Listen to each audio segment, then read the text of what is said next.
My name is Nick, and I work at Movil. We're building basically mobility service integrations for public transportation cities, and then we have like white label solutions and offering integrations for My Taxi, Car2Go, public transport, and others. And today I'm going to be talking about Kotlin on code quality tools. So I'm basically elaborating what tools are available, how you can use them, what benefits they are, what they have, and also how you can extend them. So let's first go and start off with the motivation, like why you want to go and use code quality tools on your code. So probably everyone has seen classes like this. It has like too many methods, and this is something that a tool can easily go and detect. It's also for things that are complex methods. So if you have like a lot of branches, a lot of if statements, a lot of return statements, or like a lot of parameters, those tools, they're like much quicker at detecting this. They can go and run on like every pull request, and it's just something that we as developers, we don't need to go and spend time reviewing this. And instead we can like focus on architecture, on like how the parts are working together, how they're like coupled together, and the easy things that can be done by tools. So another example is something like this. So this class formatting is like completely off. Everything is like on its own line. And ideally you should go and look something like this. And this is also something that tools can go and do for us. So we don't want to go and do this all by hand. Instead, we want to go and be running a certain tool that does the job for us. Another case is this function. I'm going to go and have you had a little look? And then here, have you seen the difference? So basically, the variable was unused. So this is something that can easily be caught by static analyze tools, and it goes even further by looking at methods that are not used, classes, parameters, and the less things we have, the less things we need to maintain, so we should be striving for not having unnecessary things. Another example is this one. So depending on the language, uppercase and lowercase letters are different. So you want to be explicit about the locale. So what you ideally want is to go and pass the locale. So if you're printing something out as like a debug, usually you want to go and have like the US one or like the user default. And so those tools can also go and have a look at certain APIs that you're using, and then making sure that you're using the version that is the one that should be used, and not like relying on like implicit defaults. Another case is this one. So we have like a public interface, and ideally, since it's public, it should also go and have documentation. So this is also something that tools can go and have a look at. And since documentation is also like a sentence, it should be written as like a sentence with like a dot. This also be something that can be automated. Another case is this one. So we are using Kotlin, and we're using Kotlin 1.3, but actually this is no longer the latest version. So tools can also go and have a look at are there new dependency updates, in which case there's Kotlin 1.3.10. Another example is like a simple class that only holds two values. It can be a data class. And another case is this to-human readable ASCII method. That's we're basically using, but it turns out this is inside an internal package from a Java file. So ideally, we shouldn't be using this because it's subject to changes, and it can go and break us. So this is also something that tools can go help us. So what tools are there for us to go and ease our life? So there's Lint, there's Detekt, and Ktlint. They all go and work on Kotlin. So they're all supporting Kotlin, and Lint also supports Java. They all, what they end up doing is like generating a binary.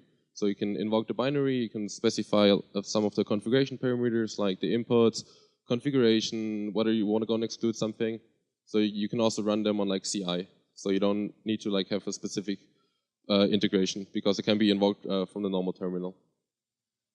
Also configuration, all of those tools, they have a configuration. Ktlint is a bit limited in a way that like it's relying on the Kotlin and the Android styling guidelines. So it's enforcing those, and then you can go and tweak some of the parameters. And Lint and Detekt has lots of configuration you can go and have. Static analysis, so like looking at complexity, looking at things, that's mostly done by Lint and Detekt. Ktlint has the capability, but it's more focusing on formatting.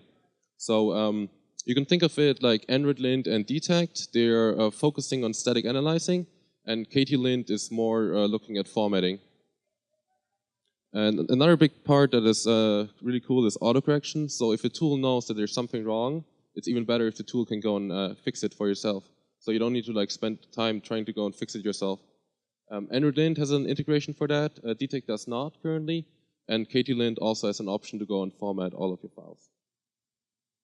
So reporting, once you run those tools, you also want to go and see, okay, what has been reported. They all support that between HTML, text, and XML reports. And then another cool feature is baseline. So baseline is basically, if you have not been using those tools and you start on like your project, usually they go and find like some warnings, some errors. But you don't want to go and spend like 1 week trying to fix all of these. So what baseline allows you is it allows you to like make a baseline of all of your warnings and all of your errors. And then basically, if you run the tool again, it's telling you, okay, it's succeeding, but it's filtering out those warnings and errors earlier. So you can like start integrating those tools, and then you can start using them. And only your new code is then gonna go and get analyzed by those tools. So you can like go and start making them fail. You generate a baseline file, and then the new code that you add, it's gonna be inspected. And then hopefully, slowly, time by time, you're going to be able to remove the baseline file. So let's go and have a look at Lint. If you're just using the normal Android Cradle plugin, Lint is coming out of the box for you. You don't need to go and add anything.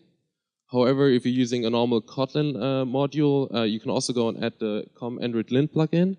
So this one is capable of running Lint also on Kotlin-only projects, which is quite handy. So you can basically run Lint everywhere, also on Java projects. And then if we go and run it, it looks like this. So we run Lint, and it says, okay, we have nothing like found in your project. We generated the HTML and XML report. And then if we, let's say, run Lint on this particular Cradle file with like the old dependency, we can see, okay, Lint is telling us, okay, there's like a new version available, which is pretty cool. And then it's also telling us in the command line, like the last 3 or 5 issues, we can go and have a look at them. And then if we like run this on the CI, we can also use like the HTML and XML report for that. HTML report looks like this. So all of your issues are listed there, and then there's like a preview. So you can look what is being flagged. XML report, the content of it is like not really that important. Usually you go and hook it up into plugins. So like on Jenkins, there's an Android Lint plugin.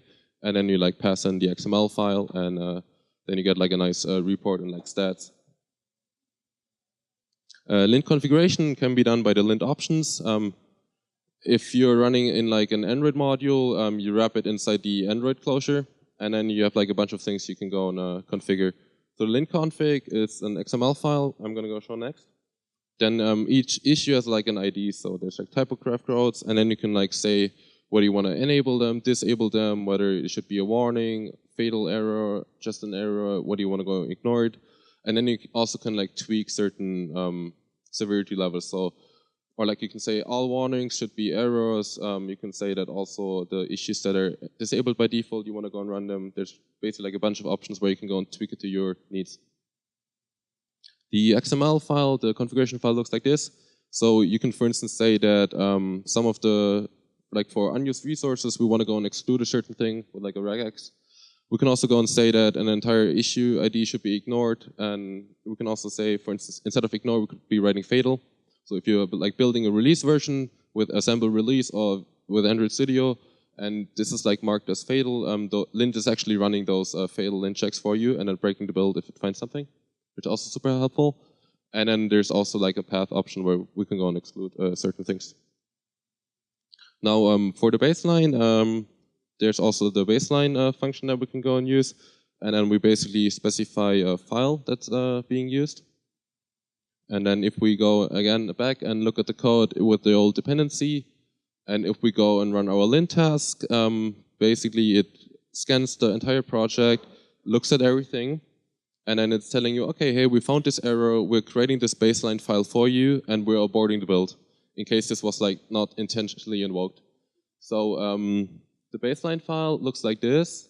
It's pretty similar to the XML report, so we see like the issue ID, which part of the code has been flagged, and at the location. And this file then you start and commit it into your repository, so like in your Git control system. And then with time, hopefully this file is gonna go and get smaller and smaller. And then you can go and basically start using lint. You can enforce everything, and your old code is not going to be stopping lint from executing, because the moment like lint finds something, an error, it's aborting the build. You don't want to go and have that. And then if we go and run lint again, it's telling us, hey, okay, this build is successful. However, one of the errors is filtered out by the baseline file, which is what we want. Even better is if we do all of this and then we open the Android Studio IDE, we still get support for it. So it's still like making this line yellow and telling us, okay, there's something wrong with it. And then if we alt enter into it, it's telling us, okay, hey, there's this newer version, we can like quick fix it. So if we press enter, we can change it to 1.3. And if we want to, we can also suppress this. Now this is like helpful if you're always in your IDE, but ideally you also want to go and make those fixes from the terminal. So starting with like Android Cradle plugin 3.2, they also added a new task for that. So the task is called Lint fix, and it basically takes your project, scans everything, and it's applying the fixes for you. So the lint checks, they need to go and opt into that, and they basically need to go and provide like a quick fix, it's called. So telling us, okay, this is something that's not correct, but we can autocorrect it, and it's safe to go and autocorrect. And then if we go and look at the git diff, we can go and see these changes. So one example is that in Java and Kotlin, sometimes there are those synthetic accessor methods, like if something is private but you're accessing it, then Java will go and generate like a package private function in order to go and access that private one. But the fix for that is just to go and make it package private. And also Lint has a check for that, and I've been activating that at work for us, and then instead of fixing like one for one each of those cases, you can just go and run a lint fix, and it's like fixing everything for you. And it's the same for other lint checks for like the content description on image views, or like the base alignment for linear layouts.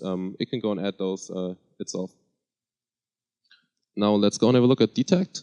Detekt, this one I'm going to set up on my own, so I need the repository. Then I'm creating a new configuration for Detekt, because I don't want to go and have it on the same class path as our normal dependency, so it's not being bundled into the APK. And then I add the command line interface, basically the jar is a dependency. And then creating the Detekt task, we basically use the Cradle syntax for that. So it's a Java execution task. We go and specify the main class. For class path, we're saying, okay, we're using the CLI, which comes with the normal default checks. And then for arguments, we can pass in a config file. We can say like where we want to go and run it. So what's the input? So we take the current directory, and what kind of reports we want to go and have. So in this case, it's XML, HTML, and text.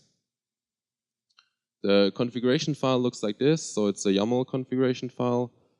Failfast is, the name is a bit misleading, but what it does is it takes all of the default rules, or like all of the rules, and enables all of them. Because some of the rules that are being shipped by Detekt, they're not on by default. But this way you can like turn everything on, and then you can tweak things that you want. So the max line length rule, for instance, in the style category, if you want to go and have like a different maximum line length, you can go and specify that. So like you get all of the defaults, you turn everything on, and then you like can selectively tweak what you want to go and have or not. And if you want to go and disable a rule, you can just say active false. So now if we go and take this class that we had earlier, and if we go and run Detekt over it, you can see that there's the second inspection is like too many functions. So it's like one of the rules, another one is like end of sentence format, which is like if you have like documentation and it's not like ending with a dot, it probably should. And then there's also other things like unused private members, so things that we don't need, or like use data class where we have classes, but they are not using the data feature. Detekt also has something that's called depth. So each rule comes with like a estimation of how long it probably takes to go and fix this. So at the end, it's like aggregating all of the values and telling us, okay, for this case, it would be like an hour to go and fix it more or less. And then it also spits out a lot of useful stats, like how many lines of code, how many properties, packages, like the complexity of certain things. HTML report doesn't look fancy, but it does the job. And then XML report, the content also of that is not really necessary. But the important part is that the content here is complying with the Checkstyle format. So we can use the Checkstyle, which is a static code analyze tool for Java, to go and read that report. So there's like a Jenkins plugin, for instance, for that, and then we can go and feed that XML report in. So it doesn't need to have like a specific Detekt plugin or like a Ktlint plugin. They are relying on the Checkstyle format, which is also good. Ktlint. The ceremony is pretty much the same. We have a repository, we create a new Ktlint configuration, and then we add the Ktlint dependency. And then there's also the tasks that we can go and add, so like Java execution. We pass in the main file, the class path, and the arguments. So in this case, we want to have a plain reporter and a checkstyle. And then we like pass in all of the files like source, wildcard, star, all of the Kotlin files. The configuration file, it's using the editor config mechanism. So we can specify what the intent size is and the continuation intent size, max line length, and whether we want to go and have a new line at the end of the file or not. And this is more or less like all of the configurations that you have. So everything else, like whether parameters should be like on one line or like on multiple lines, that's all being taken from the defaults from the Kotlin and Android style guidelines. So if we go and have a look at that class, and then we go and basically run Ktlint, we can go and see like, okay, this colon is not on its right place, the parentheses is also wrong.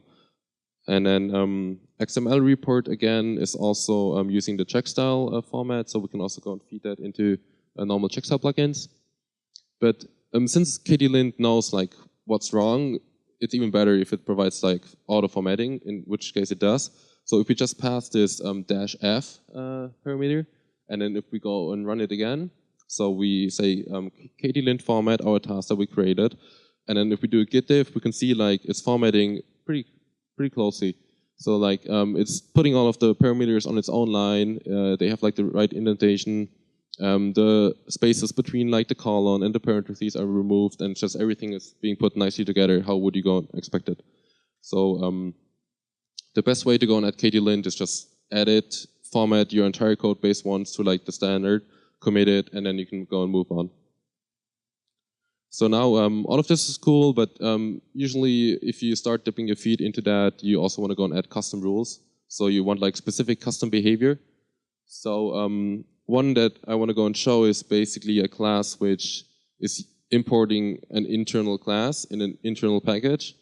So we have the internal import class, which is using the internal class, which is an internal package. So if we go and think about how the tools have or like see the classes. So what, for instance, Lint is using UAST, it's Universal Abstract Syntax Tree.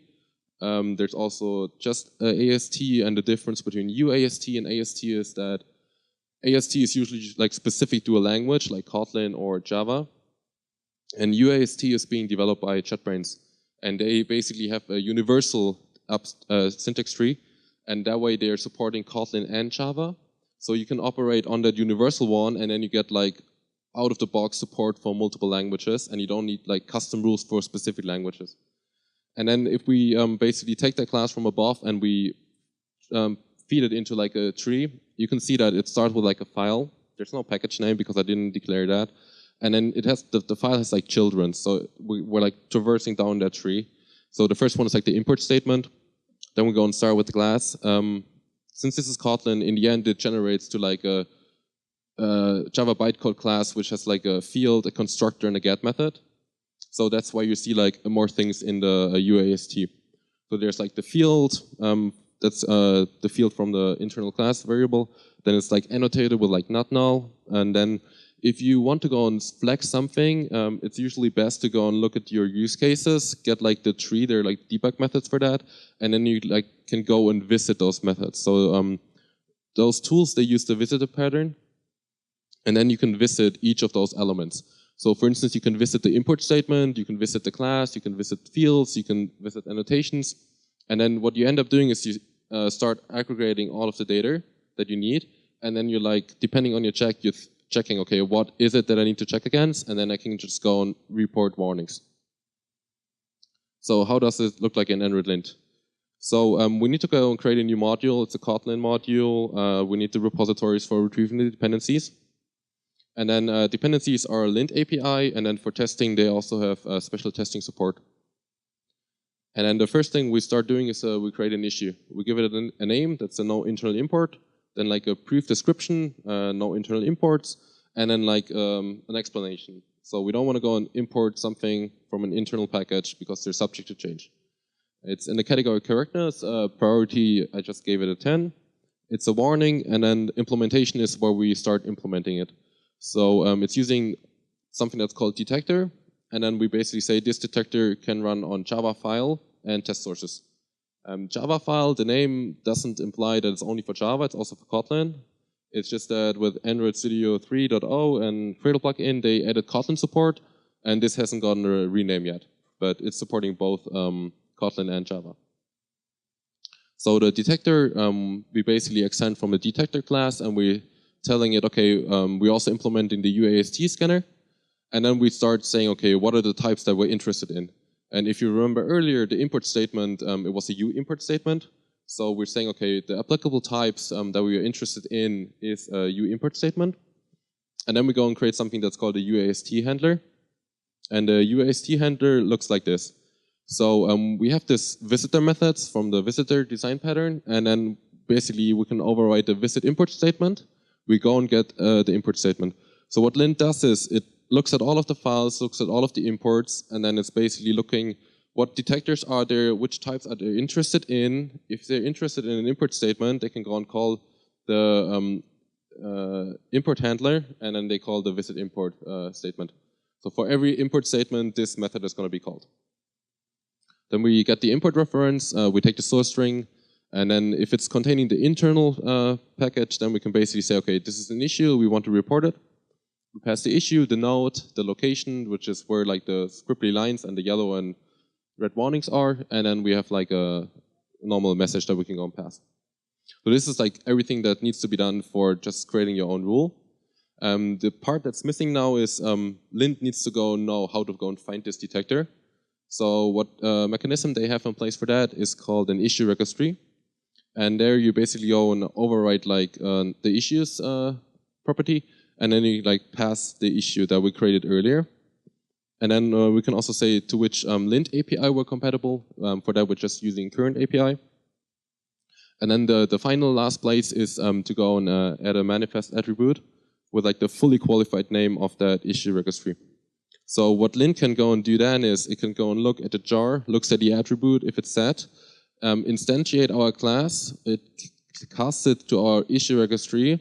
From the issue registry, it could go and look at the issues, and then it had basically access to everything it needs. So that's like the way we can go and add Android Lint issue registry. And then testing is also super easy. They have like their own DSL kind of fluent API for that. So we can call a lint method. We pass in files. They're just normal text files.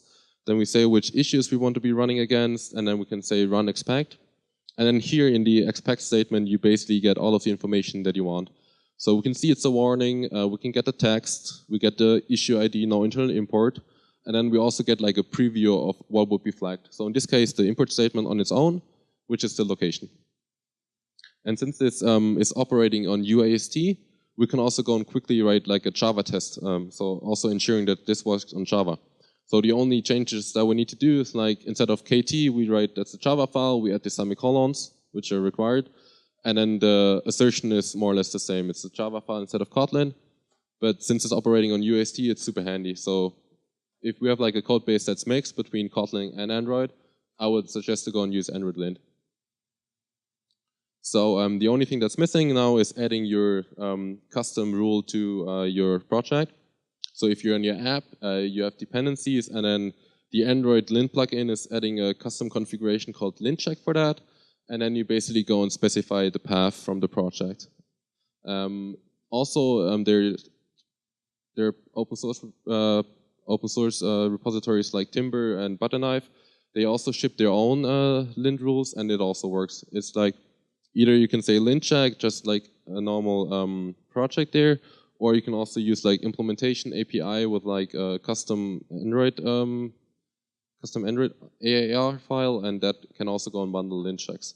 So if you just add Timber to your project, for instance, or Butterknife, the custom Lint checks are also added. Now, if we go and run this on a project, we can also go and see, yeah, we're importing this internal class. Now good, should be fixed. And This currently only works for Android-only projects. So for Kotlin projects, the adding your custom rules does not work, but there's an open issue for that. And that was it about Android Lint. So Detekt, it's again, we need to go and create a module again for our Detekt rules, the repositories, and then also the APIs that they're providing. So like the Detekt API, and then they also have special testing API. Then we create our rule. We don't need any configuration in this case, so we just say config empty, and then we subclass from rule, pass the config, and then here we override an issue, we give it a name, it's a maintainability, and just a normal like message, and the depth value, like how long it should take to go and fix it. And then also here we have this visit pattern that we can basically go and say, okay, we have this visit method. This time it's taking a Kt input directive. That's a class that's coming from the Kotlin compiler. So this will only go and work with Kotlin code. But the parts of the methods are pretty much the same. We take the import path as a string. We check if it's containing internal. In case it does, we report it as a code smell, and then we pass in like a custom message. Also here, we need some mechanism for letting Detekt know that this is something that, or like those are the rules that I have. So we provide a rule set ID. This time it's Detekt custom rules. We pass in the instance, basically a rule set. So we give the ID and also a list of all of the rules.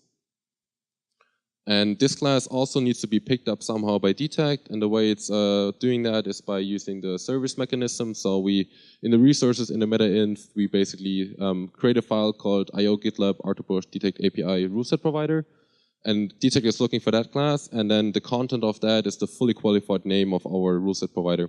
So the way Detekt looks it up is it's looking at the jar, looking, okay, are there any custom services? If so, do they match the name of Detekt? Then it's looking at the content, and then it can go instantiate that class again, cast it to a rule set provider, get the rules, run them. Testing also super quick here. We go instantiate the rule. There's an extension method provided by the testing dependency to go and lint your code. Then we can say, okay, this should be one finding, and the finding should be that we're importing a internal foo. Then adding that to your project is also straightforward. So again, we can go and use the configuration Detekt, and then we add the project, and then we can go and run it.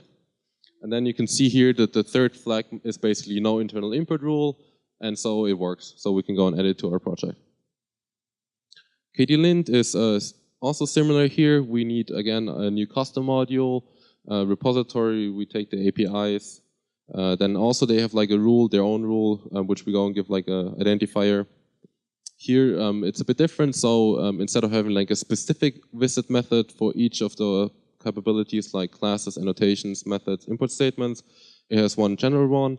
So what we go and do is we check if the element type is of the import directive, and again here, if that's the case, we can cast it. So it's also using the classes from the Kotlin compiler, so also this will only work with Kotlin. Then again here, the next part is basically the same. We take the import path again, and then we, if it contains internal, we can go and emit a warning. And then also, somehow by coincidence, it also has a rule set provider, the same name as a get method. So we pass in the rule set, give it a name, and then also the instantiation of our custom rule. And the mechanism for loading that class is also the same. So it's also using the services mechanism and providing the fully qualified name of our custom rule set provider. And then again, it's like hooking up it the same way that Detekt does. So testing that, also super simple. We can instantiate the rule, we can lint it. Same again, we pass the Kotlin file as string. And then we can say, okay, there should be one lint error on the second line at offset 1, importing a internal foo, which is an internal import. So also that's like super easy and straightforward. Extending Ktlint is like adding it to your own project is again super similar. So we say, okay, Ktlint, and then the project, we take our custom Ktlint rules. And then if we go and run Ktlint on our project again, we can go and see that here the second last one is, okay, we're importing the internal class, cannot be autocorrected since we didn't go and provide any autocorrection for that. Now that was like a lot of information for like every tool, how you can use them, how you can extend them. Now I want to go and share some more resources. So for Android Lint, you can contribute on the Android open source project, source-android.com. Then there's also a Google dev community, which is super helpful, the Lint dev. Also the maintainers from the Lint, Matthew, he joined recently, and Tor are active there. So also any questions can be asked there, they're super helpful. Then there's the issue tracker. So if you find anything with Lint, and you will find a lot of things that are not working correctly or not optimal, you can also go and report it there. And they're like super quick at fixing it. The only drawback is that you usually have to go and use the alpha versions of like Android Cradle 3.4. I also gave like an in-depth talk a bit more about Android Lint a while ago, wrote an article. I also have my own custom Lint rules. And what has really helped me writing or like dipping my feet into writing those own rules is looking at the ones that are present. So all of the rules that we have from Android Lint that are coming by default, which are like, I think 350, they're all open source. You can go and have a look at them. And then if you have like something which you want to go and write a rule for, and you know that's something like similar.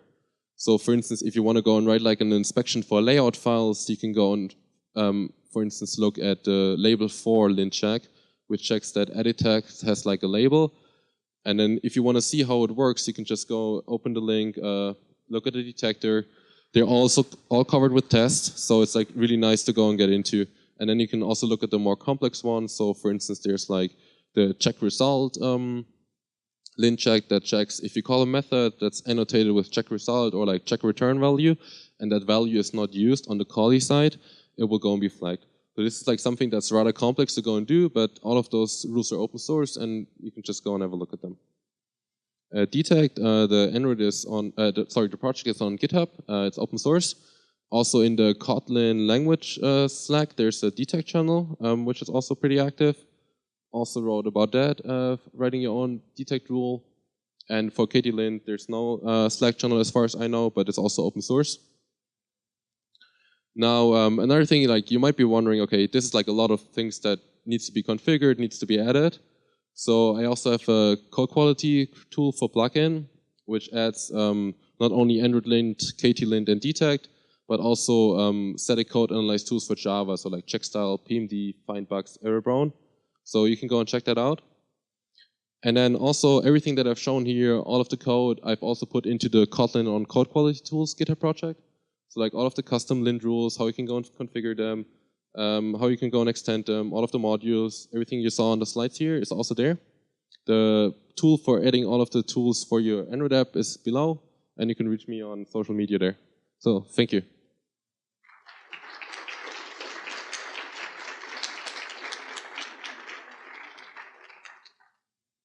Are there any questions? Okay, so the question was about performance. How did you go and compare? Ktlint and Detekt are super fast because they don't go and compile the code. So they take the code, they convert it into the syntax tree, and then they run on it. Android Lint is a lot slower because it's compiling code, and it's also offering something that's called type resolution. So let's say you have a class and the field has a certain type. In Ktlint and Detekt, you can't go and get access to that type and look like what are the methods. And Lint has a way for that, but in order to go and resolve that, it needs to like go and do a mapping and do also some computation before. So Android Lint is a lot slower than Detekt and Ktlint. Okay, so the question was whether Detekt is helpful and whether it's helping writing better code. One thing that I really like is you can still like configure like, let's say how many methods a certain class has, but what's really helpful is it's just like a little knock like, hey, this is something that I found, this method is like complex, it has like a lot of return statements, and usually that is like enough of a trigger to go and think about whether it can be done or like written in a smarter or easier way. And then if there is like, there are certain things which are just complex, so they can be ignored, but for like most of the cases also on our team, in the beginning they were like hesitant, okay, this is like flagging so many things, but in the end it turned out to be good, because you like get a report, you say, okay, this could be like improved, and then you start thinking about it again, and then usually if you have like a break, let's say like 4 hours between them, you think about it again and usually come up with like a better solution. So I'm thinking it really helps a lot, yeah. Okay, so the question was whether there's a value in combination all of them, and like using all of them. We are using all of them at work. I still like to think that every project has its own like feature set. So Ktlint is like solely focusing on formatting. Detekt is focusing on like complexity, how your code is organized. And Android Lint, the default rules, they're more focused on like Android specific things. So in my opinion, they're all contemplating each other because each is like focusing on a certain thing. However, if you want to go and write your own rules, I would still stick to Lint because the API is a lot nicer. It has a lot of functionality. And Lint also has the capability to not only look at Java and Kotlin files, you can also look at ProGuard files, you can look at images, you can look at the Cradle files. So like everything that you use as a daily Android developer, you can go and look at and inspect, which is not the case for Detekt and Ktlint. So the question was baseline support for the tools. Ktlint does not offer baseline because you can just let the auto formation run once and then there are no other issues that are being flagged, usually.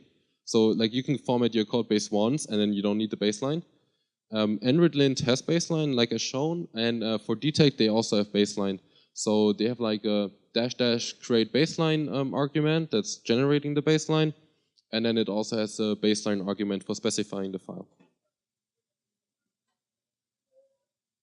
Then I would go with Detekt. So if performance is something, but although I would still recommend you to run Android Lint, and the slow part about Android Lint is like compilation and the mapping and everything. The running your own rules is not that like time consuming. So if you're running the normal Android Lint and you add like 5 more checks to that, the performance is not going to be way worse. Maybe like 2-3 seconds, but you're paying that initial time. So but if you really like, if you don't use Android Lint and you want to focus on performance, I would go with Detekt. Yeah. Okay, cool. Then thank you, and I'll be here around for other questions.